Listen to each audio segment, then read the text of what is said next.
C'est une annonce qui a laissé dubitatifs les spécialistes financiers de l'agglomération angevine. En milieu de semaine dernière, dans une émission spéciale consacrée à la crise, Nicolas Sarkozy a en effet déclaré qu'il souhaitait supprimer la taxe professionnelle que versent les entreprises aux collectivités locales. Problème pour l'agglomération angevine qui présentait ce matin à la presse son budget primitif 2009. Cette taxe professionnelle représente 55,5 millions d'euros sur une enveloppe globale de plus de 400 millions. Je dois dire que je suis dans l'indécision la plus complète, comme tous mes collègues des conseils généraux et des régions. Nous ne savons pas l'année prochaine comment nous financerons les projets qui arriveront à partir de 2010. Nous ne savons pas comment nous les paierons, donc on ne les lancera pas. En clair, les collectivités locales demandent que ce manque à gagner, s'il est confirmé, soit compensé par des dotations de l'État.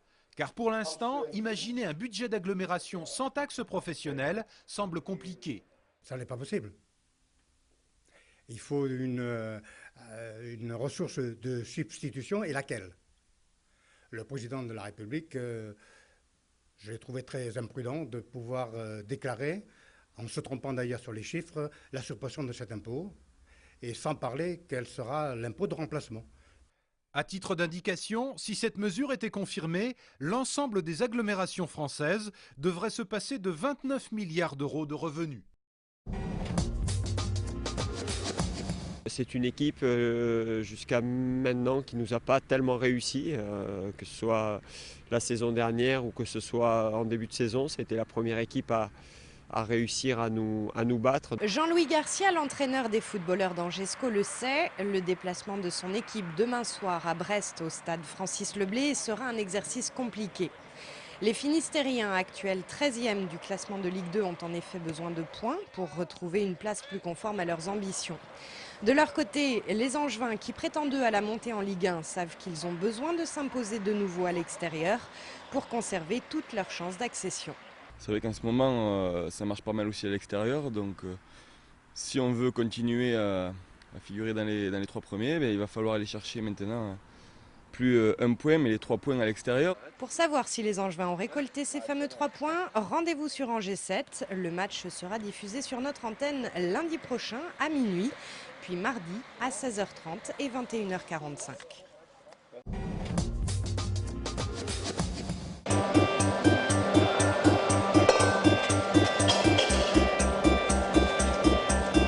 Je suis passionné avant tout, je pense que c'est ça ma plus grande force, passionné et que j'aime travailler devant le public. Je pense que pour ce concours c'est essentiellement mes points forts.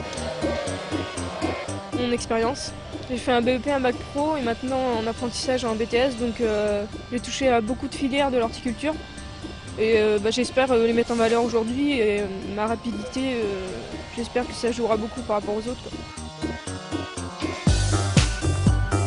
Loïc et Lucie font partie des 51 candidats des Pays de la Loire à avoir participé à la finale nationale des Olympiades des métiers le week-end dernier à Lille.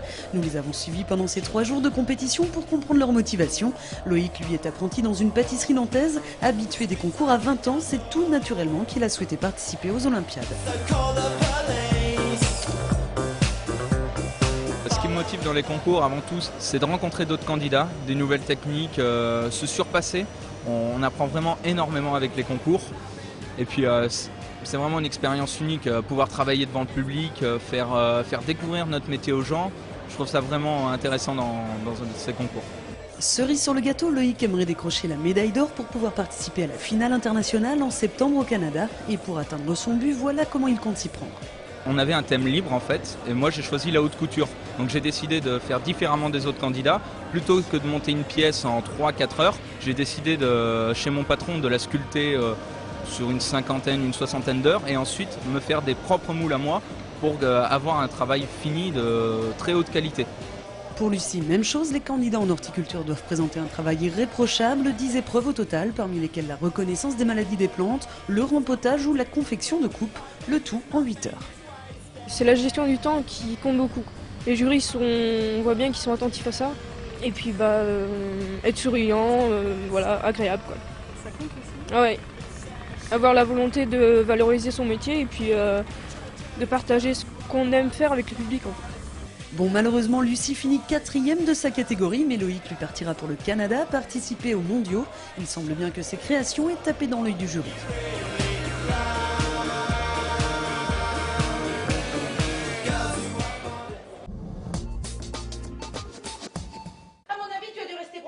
Ils sont une quinzaine de passionnés qui, depuis de nombreuses années déjà, prouvent que le théâtre amateur peut être un spectacle de qualité. La troupe du comité Saint-Maury des Ponts-de-Cé nous invite cette fois-ci à découvrir Grand-mère est amoureuse, une comédie en 3 actes d'Yvon Taburet. L'histoire d'une mamie courtisée par un drôle de papy, ce qui a le don d'énerver une partie de la famille. Et pour apprendre le texte de cette comédie, chacun a ses petites recettes. Me voilà, je viens, je cours, je vole, plus vif que l'éclair, plus rapide que le vent, je dépose à vos pieds l'offrande de mon amour. On commence au mois de septembre, fin septembre.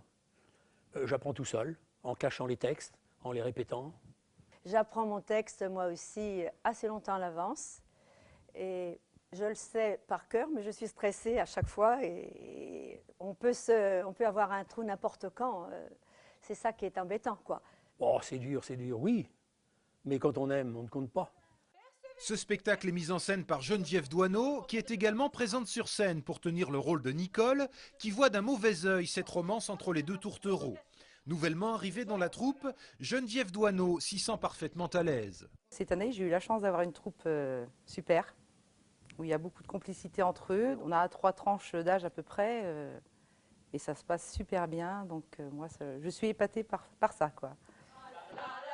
Cette drôle de grand-mère et tous ceux qui l'entourent sont notamment à découvrir tout ce week-end sur la scène du Théâtre des Dames au Ponts-de-Cé. Nicole